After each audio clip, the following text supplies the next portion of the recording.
Avinash Sharma. I am a faculty at CSE department. I run a lab called 3D Viz Lab at IIT Jodhpur. IIT Jodhpur is a knowledge partner of this event from India AI designated, although we were not probably considered to play much role here. So basically, I have been requested to sort of give a perspective on global AI, Indian national AI, you can say in the realm of that, and the regional AI if possible. So I thought let's try to generate an image from ChatGPT and see what happens, right? So I just put in ChatGPT that robotics in India, global India and Rajasthan, and I got this image generated, right? So I just brought this image to also to the beginning with itself start that what AI is currently capable of, right? It can generate photorealistic images, but images which are really not so much of meaningful that we want to really achieve. Like for example, in India is associated with the Taj Mahal, right? But I don't know with this building is coming from where, right? There is no Meenakshi temple or any such structure in India, right? So that's where the whole worry is that it is still overfitting and it's trying to do something which may not necessarily be meaningful, which they have themselves put a disclaimer that ChatGPT can make mistake, and that's true with all AI things, right? So essentially, before we go there, we are in academia, so we have a bad habit. We don't assume the people who are standing in the or sitting in the audience is essentially knows everything. So we start with very basic. So what is AI? And this might look redundant, but this basically is important to rehearse that it's about mimicking the human intelligence, right, through machines. And this is an iconic brain tree at IIT Jodhpur. There is a big structure that you will see when you enter in the IIT Jodhpur, which shows that there is some kind of combination, some homogeneity is needed between the machines and the humans for the intelligence to grow, right? And but before we go there, we need to also understand and appreciate the stages of human learning, right? So I found this slide very interesting, which I teach in my learning classes, that you look at how the human learning happens over time, right? Our intelligence evolves over time as we grow old. So when we are in the kid stage, child stage, we are more in the descriptive mode. We are trying to understand what is happening around us, describe what is happening around us, and then we start into diagnostic mode. The moment we go to teenagers, we are sort of getting into predictive. You might have seen a 17, 15-year of my nephew telling to my youngsters or even older people, it will rain today, it might rain today, right? That predictive nature started coming because we started diagnosing few things and understanding if there's a cloud and there's a rainy season, then it might rain, right? Then we go into perspective mode, and this is where the predictive onward is a knowledge and wisdom phase starts. So till then it's all data and information, right? So if you really look at it, AI is still in the realm of teenager, where it's trying to understand from the data, right? It is not really outgrown to a level where it has the wisdom, right, where it can give perspective of how to make something happen, and then again cognitive level in terms of understanding of a concept which can really change the way thinking should happen, right? So if we understand this well, then only we can really understand where AI is and where it should be in the future, right? So the problem, as I said, that we as a human being have seen millions of, you can say, images in our life through our eyes. We hear a lot of words, noises through our ears. All our sensory organs, we get a lot of data collected over the years as we grow up, and we learn from it. Unfortunately, for the AI, we don't have enough data in all domains, right? And I'm sure that's true for humans also. Humans also, if I'm grown up in India, I don't understand the way of life in France, right? Or in Nordic country or any other country in Africa. So of course, we are also limited, but still like we get a lot of data in the reasonably generalized thing. For example, if I ask a child grown up in India to cross a busy road without any traffic signal, they can cross it, right? They can generalize the problem, which is not true if you really ask a robot which is trained on a controlled environment to go and cross on the road. So that's where the problem is, that data is the biggest problem with the machine when we want to learn. In terms of terminology, as I started learning AI when I was in my undergrad back in 2003, 1 to 5, that things when I say AI, it was more about rule-based systems. There were logics and we used to just learn that. Then of course the Turing machines and all. And then the machine learning became very popular from 1990s to 2010 time frame, where SVMs and all sort of machine learning algorithms were ruling. And then the deep learning picked up by the time I finished my PhD back in France, in INRIA, which is a premier research organization of French government. And then there we realized that, hey, something is great is happening with the deep learning, and it is changing the landscape of what machines can do. Of course, it needs a lot of data. And then you started seeing domain-specific success stories with in NLPs. We got LLMs, we got in computer vision, we got Meta kind of companies and Google kind of companies coming up with LoRa and other kind of image generation techniques, generative AI techniques. And then robotics also, autonomous driving is practically happening. So what? Excuse me. So the future of AI is more towards general intelligence, where we want to really go to the phase of wisdom, where we can understand what is happening and even think of what is the right thing to do, right? Which currently AI is lacking that ability. So, So this is like more from Wiki. I just got a very nice image which talks about excuse me, how from 1900s things started happening in AI and how we reached till 2025. And of course, there are areas where we have what is called first winter, second winter. And I still remember back in 2008, I was being taught by an IIT Madras professor who was a pioneer in neural networks back then in 1960s. And he declared in the first class that the neural network is a dead area, right? And that was before the whole innovation that happens in AI and deep learning becomes scalable. One, because of the compute. The GPUs started really, which were designed, by the way, for gaming, and they started being used for compute, for deep learning. Then there is also a lot of data started generated, stored, accessible. Network becomes very good, so data can be transferred. Annotations also become easy with the better UI, and all that led to an ability to learn DALL-E kind of model we can generate in back in 2020, very ultra realistic textured images, right? And then again transformer, and by the way 2017 a seminal work came, attention is all you need, and I am happy to say that the first author of that was an Indian PhD student, right, in US. And then that made the whole LLMs happen with the transformer, which is now being employed in the ChatGPT and OpenAI kind of models for language understanding. So a lot of things has happened back from 1900, or even the true things that has happened, and I have seen that happening from 2000 to 2025. Last 25 years were transformational, I should say, when it comes to AI. And as I was just talking about that at different point of time, we started with the narrow intelligence, artificial narrow intelligence, and we are going to artificial general intelligence. And this is basically is the phase through which we have seen. And there are a lot of applications. I don't need to motivate about what AI is useful, but there are a lot of challenges. And I just want to emphasize on that. The first challenge is availability of annotated data. Majority of the AI techniques are supervised techniques. Supervised learning requires a lot of data that needs to be, either manually annotated, or there are some ways with semi-manually annotated data, and then we need to train models which take hours and hours of time and compute. But data is critical. Compute is another thing, as in other sessions also, even in the inaugural session, it was pointed out that compute is another challenge that India is facing, because we have a lot of data, but we don't have enough compute, right? So that is one thing that government is trying to sort out things with, 65 rupees an hour kind of plans for shared compute on cloud. Another thing is lack of generalizability. As I said, like a child who is trained on a village can go to another village and then sort of do things seamlessly, but that's not very easy for robots to, or robotic algorithms to do, right? We tend to, as a human also possibly, we tend to overfit to the data, but for machines it's even more vulnerable, right? So we need also self-evolving model.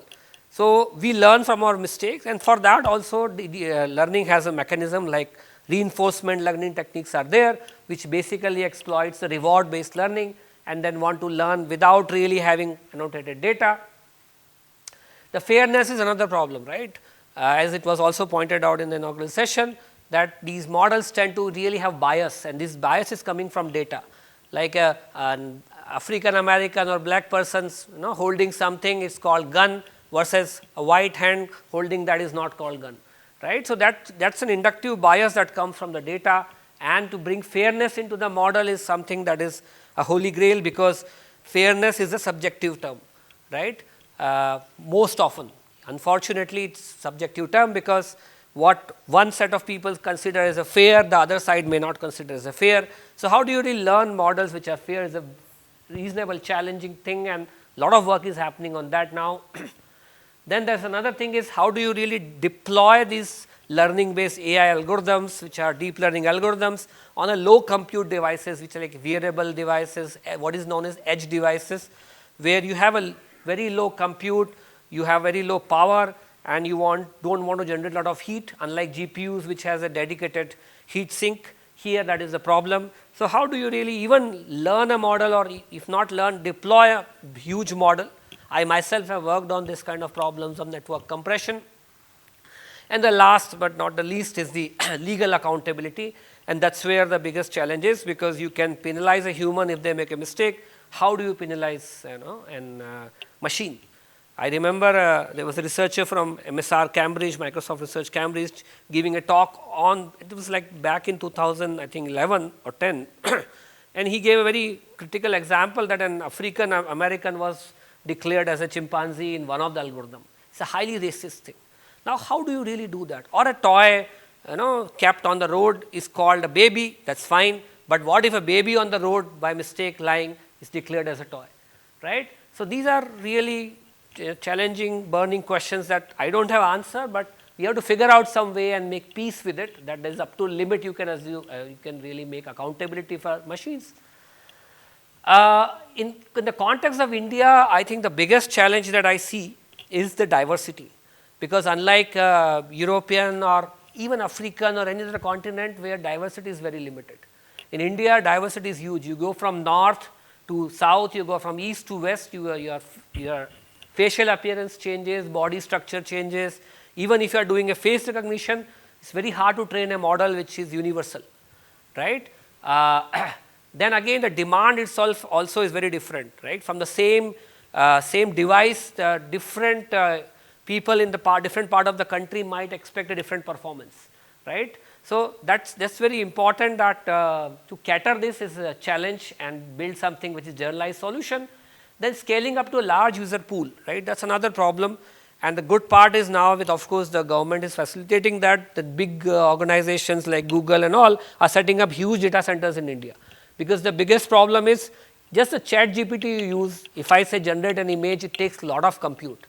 And then if that compute request is generated by, you can think of a 1 million people all simultaneously, then everything saturates, right. So, scaling is a big problem, has been a problem in India always. We have successfully tackled in many ways, and this is the problem we have to tackle in the context of AI. Then affordability of AI algorithm, that is another thing, that yes, India is known to be a good service provider because we operate on a very low margin. We our lifestyle require less, well, till now at least, it requires less expensive, basically you need less profit to prosper, and that is the problem with AI, because we are not producing our GPU chips. We are importing them from outside. So, how do you really deal with that?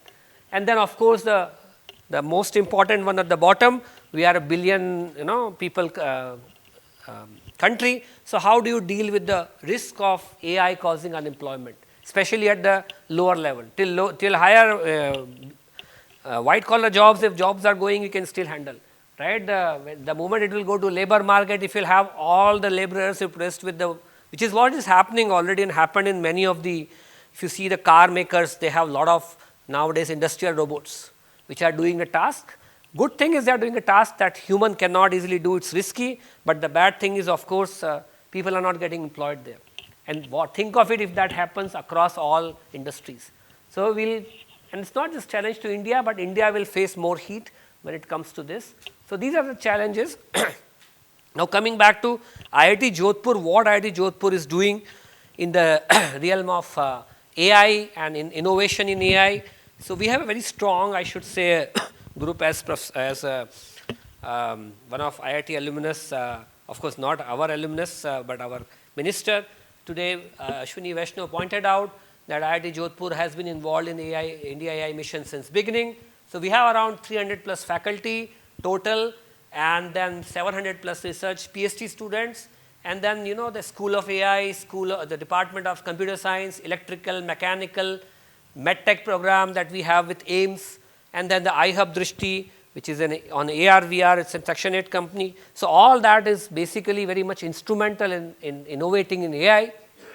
We have a reasonably, I should say, impressive compute resources which is shared across the institute and individual faculty, and now we also have a strong collaboration with our armed forces after Operation Sindoor, especially being in the the state which is on the border with the enemy country.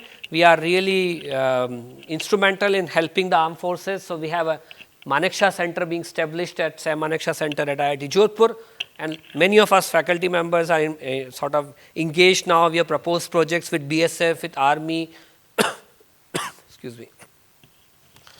Now, in terms of computer science ranking, this is a website you can go and search yourself.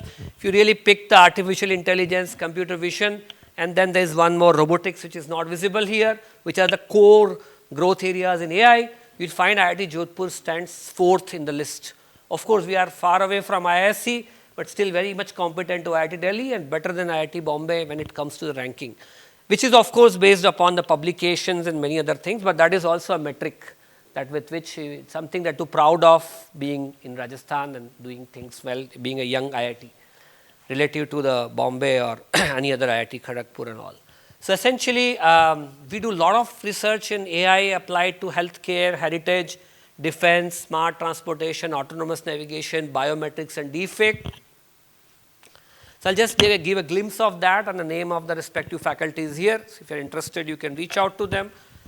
So in healthcare, we have a unique advantage, and only in comparison to only IIT Delhi has an advantage that there's AIMS in the same city where the IIT is. So with IIT Jodhpur and AIMS is jointly doing a MedTech program, and so this particular work is from multiple works from Dr. Deepak Mishra, where the focus is on doing an automated analysis of chest X-rays, which was very instrumental during COVID time. Then the multimodal learning for survival predictions. Then you want to get the the fine-grained rib fracture diagnosis, and I think I forgot this one because what was that? But I think it was for chest X-ray only. But there's a lot of things that we are doing there where we have medical data coming from AIMS, experts coming from AIMS, and we are trying to jointly solve the problems by applying deep learning, by applying AI. This is another interesting project on which there is a startup also from in the medtech, and this is an idea where we want to put a robotic arm. If you are in a remote village, let's say some previous session Sirohi was discussed, you may not get an expert pathologist or somebody who can operate an ultrasound machine or any kind of such machine. So what if there is a robotic arm which can do it autonomously, or it is being tracked through an expert sitting in the Jaipur? So all that also we are building there, and with the simulator we are testing it, right? So then there is another similar work with the robotic arm, basically dealing with the, so you can see there is of course there is not a human lying there, but this is for the palpation of the abdomen. All of you might know when you have some health issue, you go to doctor, traditionally they ask you to lie down and they test your stomach, and that can we do it with robot. The same faculty in fact has been also instrumentally working with the AIMS to design a dentist which can remotely operate on your tooth, right? So that kind of research is also happening. Then in the MedTech program we had got a lot of startups also. We have a pavilion, in the pavilion here also we have a stall where 3 startups demo is kept and what they are doing. A lot of funding, patents and everything is happening.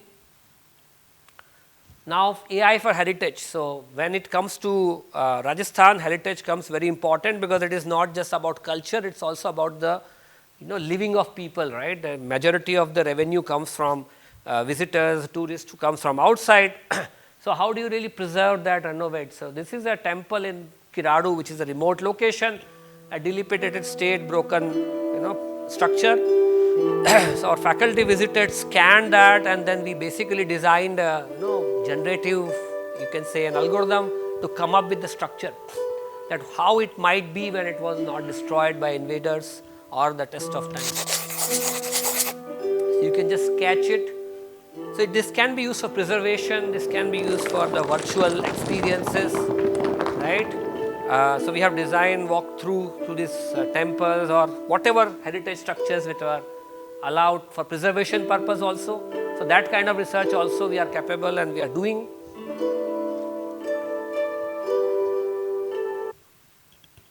So this is my own work where I have been working on digitizing garments and then basically draping garments, Indic garments more specifically, because tied clothing is easy to do. Again, this looks like, and we have a startup also on that for virtual try-on kind of thing.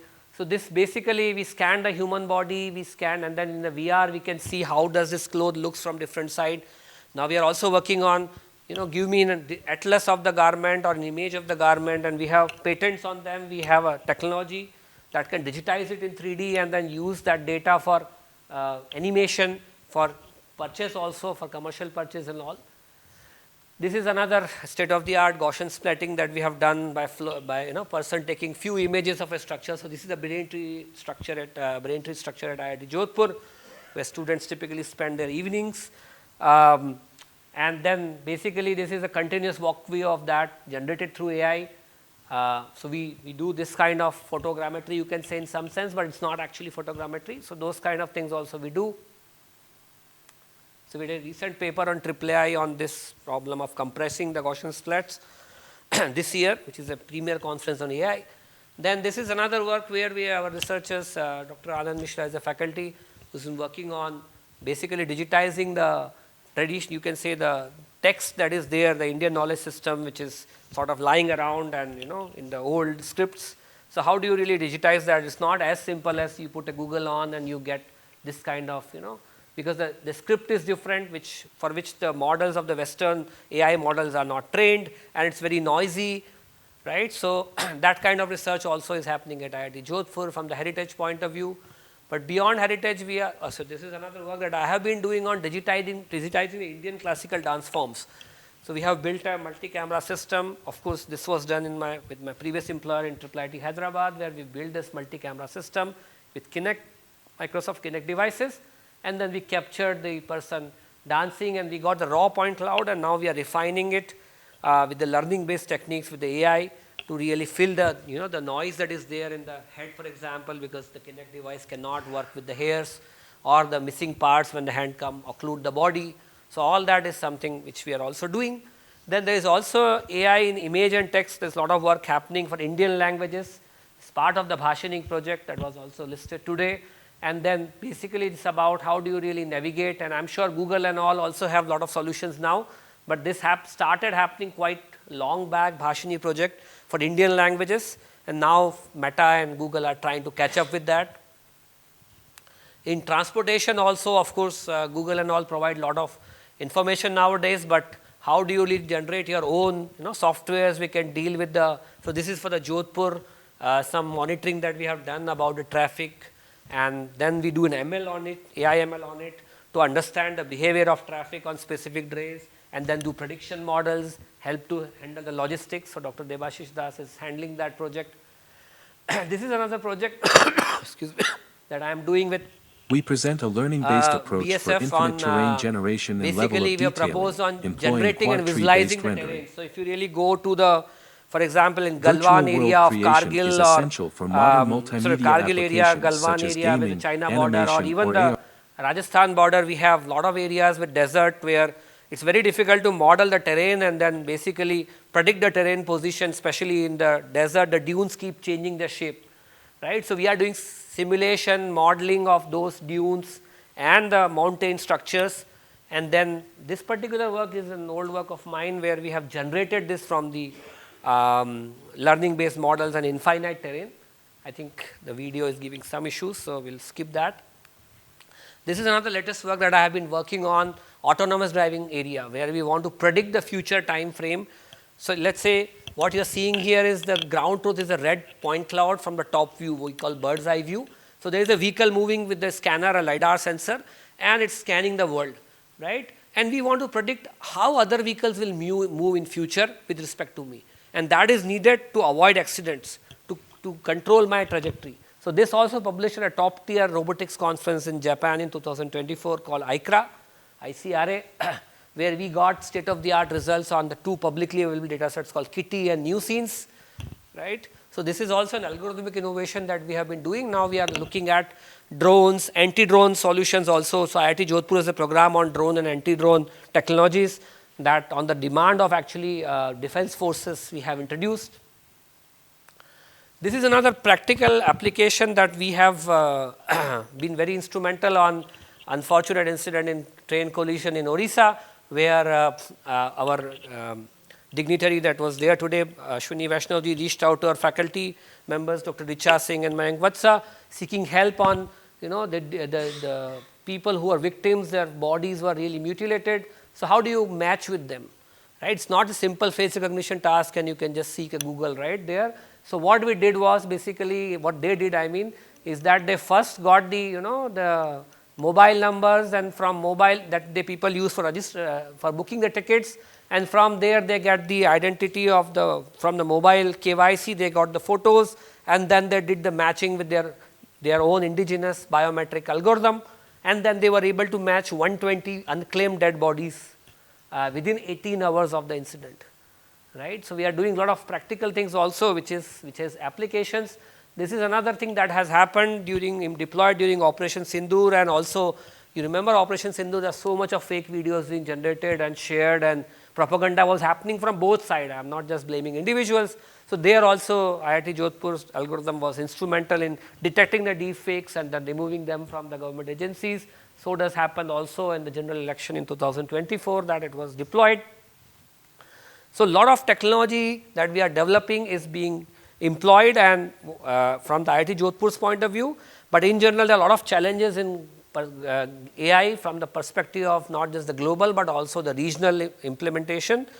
And in the last session, as it was stated, that maybe the regional problems or local problems are not something that a global AI is interested to, or global AI community is interested to solve. Right. So, we have to find solutions. Water is another thing that a lot of research is happening in Section 8 company JCKIF there on filtering the water, storing the water. In IIT Jodhpur itself, we have done a satellite survey and identified the where the traditional old water body might be, and then we dig it more, and a lot of water was collected. Probably in few years it will accumulate first underground, and then we will have the functional water body in the campus. So, this kind of thing can be translational, and then it can really go and deploy to regional challenges that is out there with the AI. With this, I will stop. I was in a rush, of course, because last session practically, and I have to catch a train. But if there is any question or anything, I would love to answer, or any comment. Yes. Excellent presentation. So, I would like to know anything which agriculture, AI in agriculture. So, AI in agriculture.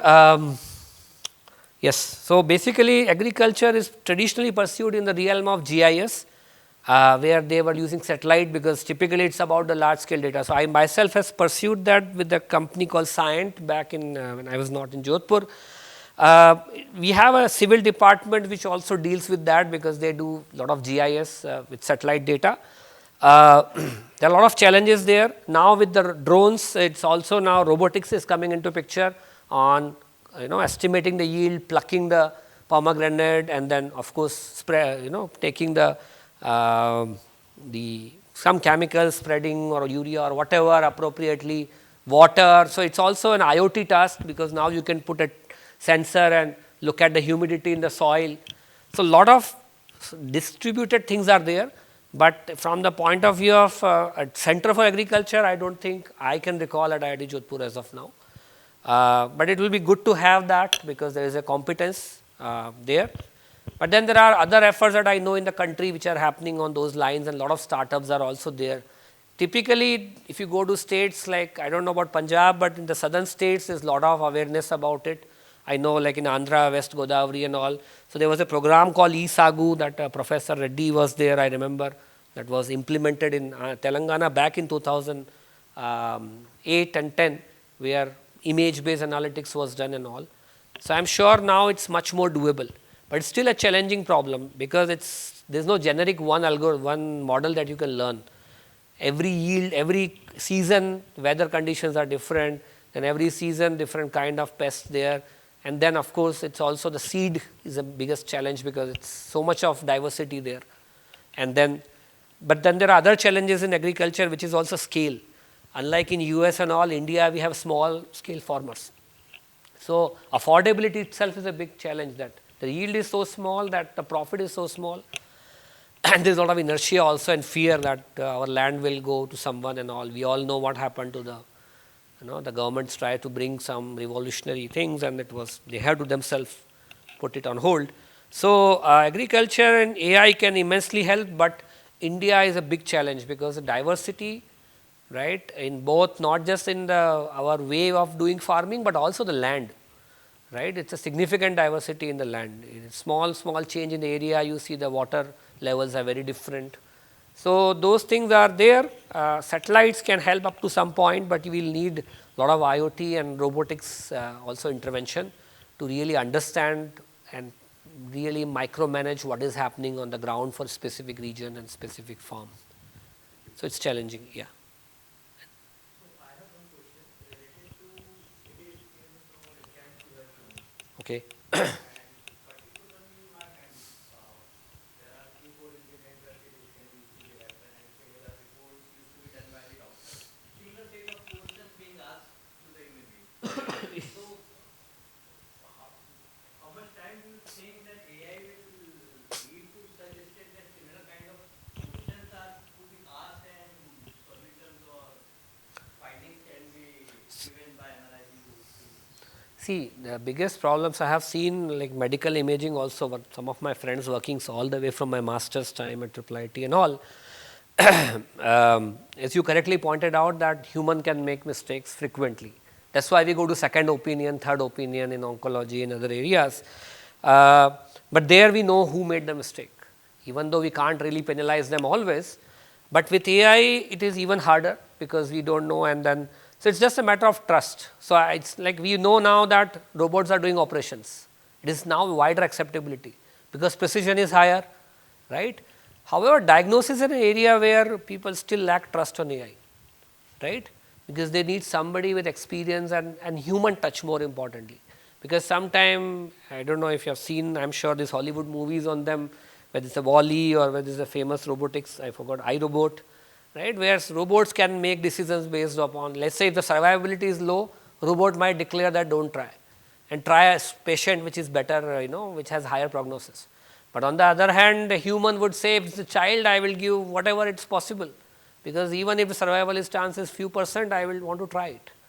So it's a ethical dilemma more than that, right? It's not about accuracy. No, that's a problem. Actually, data is always less in medical domain as you go, especially specialized areas, right? So huge means when it comes to DNA, if you get access to DNA level, then we are talking about really engineering the DNA, right? So typically you get very few data. Even so, when I go take my child to pediatric, I go to a doctor which is seeing more kids than a doctor which is seeing few kids every day. I have my personal experience on that. The simple is more sampling a human does, more understanding they have about the phenomena. So I go to a shop which is really a low end, behind the pharmacy some experienced doctor of the Umaid hospital is sitting. Because this guy is seeing 100 kids every day. He knows what is going on in the weather, what is going on, what virus is. So that's true with AI also, right? The more data you get, more richer models we can learn. But unfortunately, there is something called, I'm many times surprised people are not aware of that. They talk about AI, they're not aware. How many of you heard of a black swan paradox? Anybody has heard? Right. Since childhood, all of you are brought up in India. So if I ask you to describe a swan, what will be how will you describe it? भाई जो सरस्वती के नीचे जो पाठ्य पुस्तक आती थी ना पहले पट्टी पहाड़ा बोलते थे हमारे बचपन में, I was brought up in MP, तो उसमें वो सरस्वती बनी हुई होती थी जो शायद वो राजा रवि वर्मा की ड्राइंग है और उसमें स्वान होगा, right? That's our imagination. So it's white, right? All of us know swan is white. It represents purity, it represents this and that. And that's not just India. Across the world, known world, that was the phenomena. Up until they discovered in Australia, when the Australia continent was discovered, they found a swan which was having a genetic mutation, just like white tiger, it was a black swan. It's a type of swan which has a black color. Kala Hans. Now the moment they stuck it, they said, oh, something is wrong. Oh, there could be white tiger, but there cannot be a black swan, it is something else. But then they realized it's all just swan, except the color is black, right. So then for a moment acceptability is not there in people, right. Then later on that tolerance happens that that's also possible.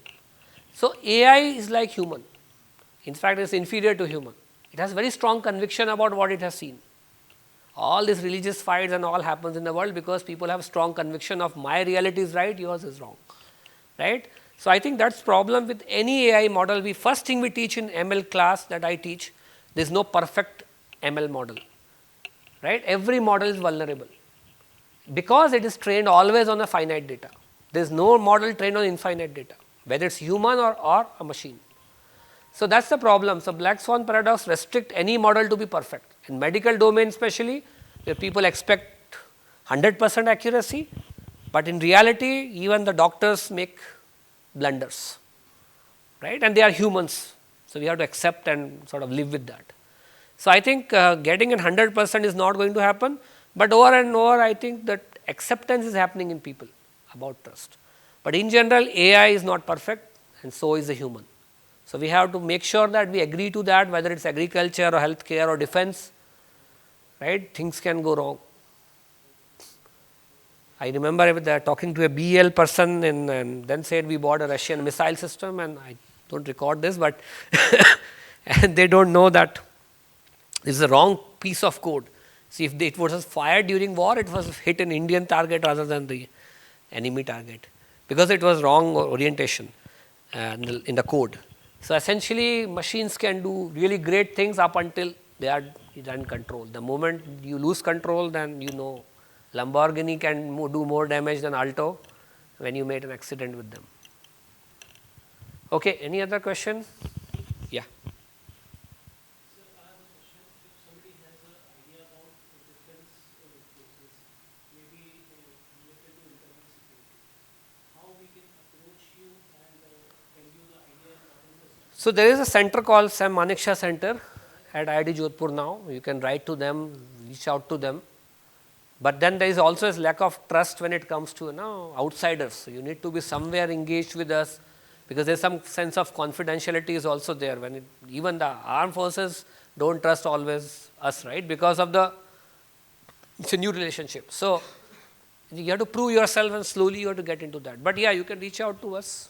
Because I have wrote a lot of emails to DRDO and there is a program called Dare to Dream. See, defense getting is hard. That's what I'm saying. Even in IIT Jodhpur, if you'll write independently, it may not be so easy to entertain, right? So you need figure out a way to get some kind of executive status of student, and then get into take a project and then sort of gain confidence into that. That's one possibility. But being in academia, we are more open than DRDO. But DRDO by design is not supposed to entertain such random things, right? Any other question? If no, then I'll stop here. Thanks a lot.